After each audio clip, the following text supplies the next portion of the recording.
Julie Katz, National President of the Urban Development Institute of Australia. What's concerning you about the industry right at the present moment during this tough economy?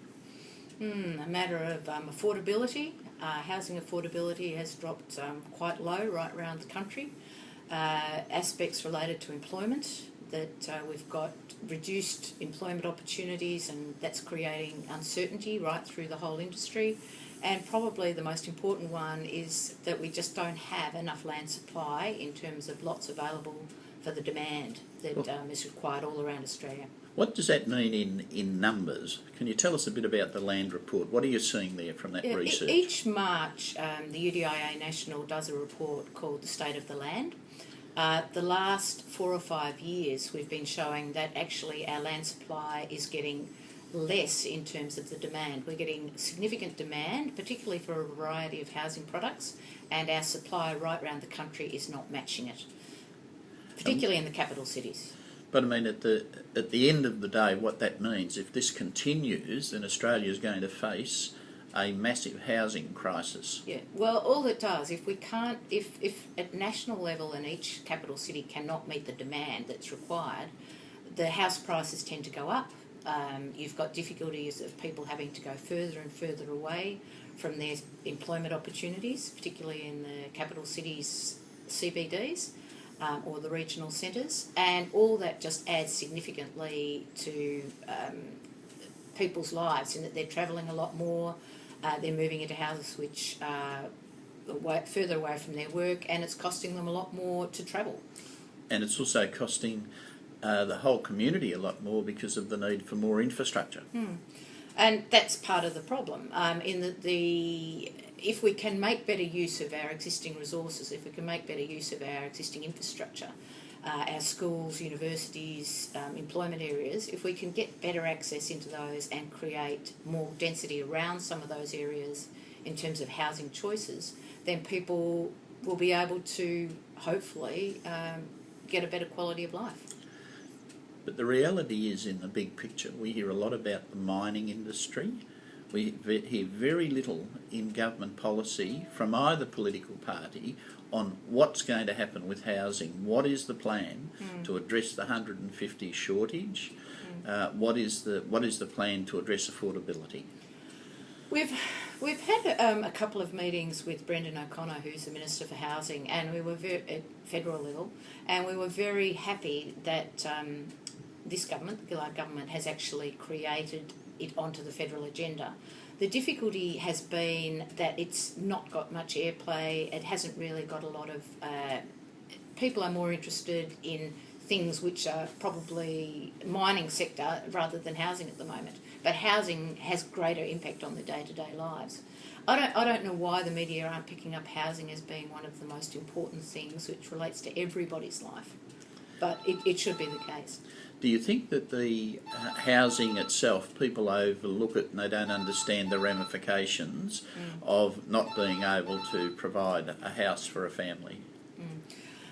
I think people just, it'll happen at some time. They don't realise that there are so many things that could work in their favour if you could speed up the amount of time it's taking to get approvals through both state and local government. If we could influence the decision makers that there are a variety of products which should be pursued rather than a standard single house and apartment living. There's a whole variety of other options in terms of structures that can be put in place.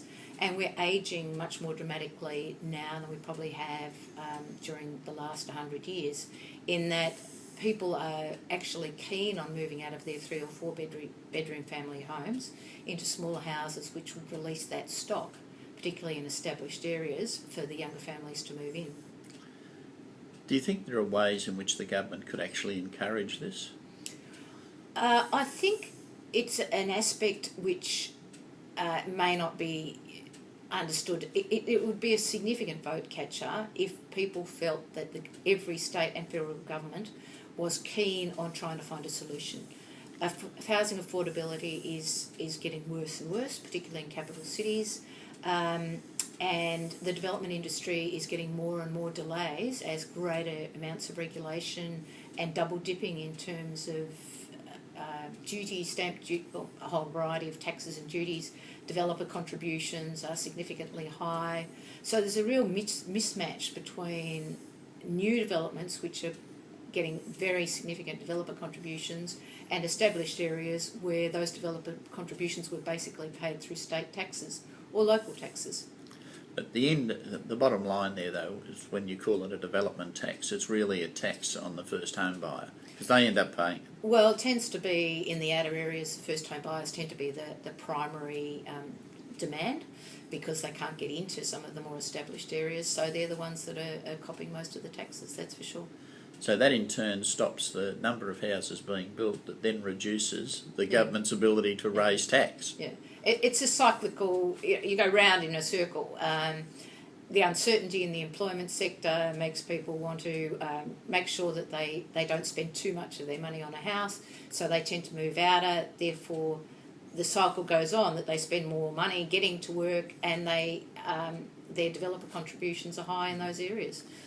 Would you like to see a major statement from all state and federal governments about their housing policies to really get it on the agenda as a national debate? I think that's absolutely essential.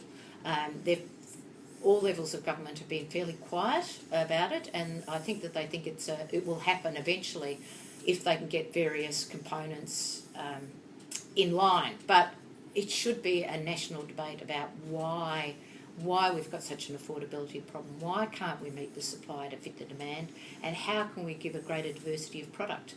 They're the things which we really have to focus on. We have very clever designers, we have very clever builders, we have very clever creators of estates. With all of those things, you would think somewhere we could challenge that affordability problem. I think we've got the quality of the housing that is being built now is exceptionally high. The design components are exceptionally high.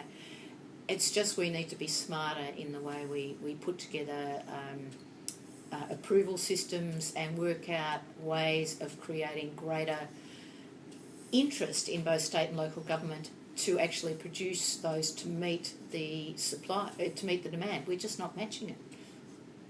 Julie, I'm sure that you'll help people match